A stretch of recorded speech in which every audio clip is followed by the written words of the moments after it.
Reaction now You're from welcome. Strive Asset Management Executive Chairman and Nation of Victims author Vivek Ramaswamy. Vivek, I'm taking that to you.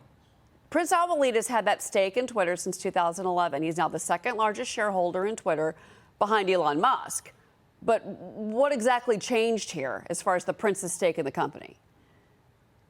So look, nothing's actually changed in substance, but the problem is there are two very different real issues here. Do I believe that other countries, China in particular, use multinational companies headquartered in the U.S. to advance their geopolitical goals here? They absolutely do. Many U.S. financial institutions and other companies fall into this trap.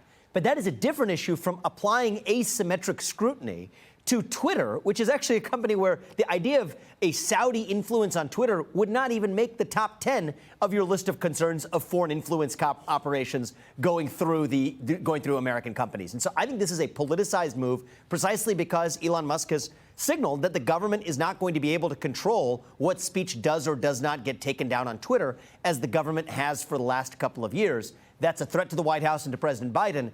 And so they're using a statute, CFIUS, that may have had good reasons to be able to scrutinize Chinese business relationships, but to use it in service of advancing a political objective. Well, and to add to your point here, we should say here that, we learned from Mark Zuckerberg on Joe Rogan's podcast, of all places, that the Biden administration had reached out to them as far as, watching out for things that were being said on their platform. So obviously the Biden administration has a lot of concerns about what they're saying on social media. Sure.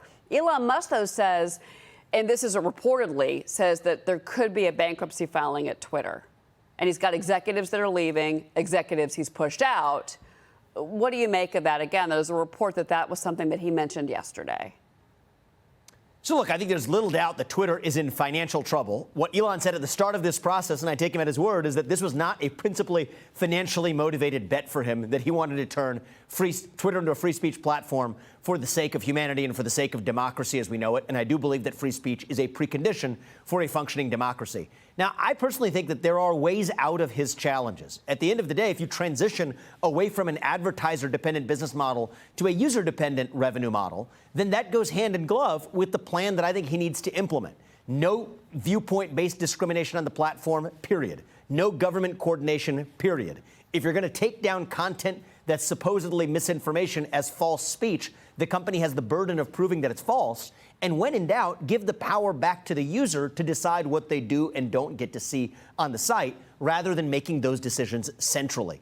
The good news is that model could cost the company a lot less. It could also actually make for much more of an effective free speech platform. And most importantly, if you give power back to the user, you can charge the user for the amount of value they get out of it, such that even if advertisers boycott you, which is the beginning of what's happening at Twitter now, accounting for its drop in revenue, you're not as hurt from a business standpoint. No. So I don't think that this is in any way destined for failure. I think that there's paths to success, but it's up to Elon to realize it. Okay. All right. Vivek Ramaswamy. Vivek, thank you so much for your perspective.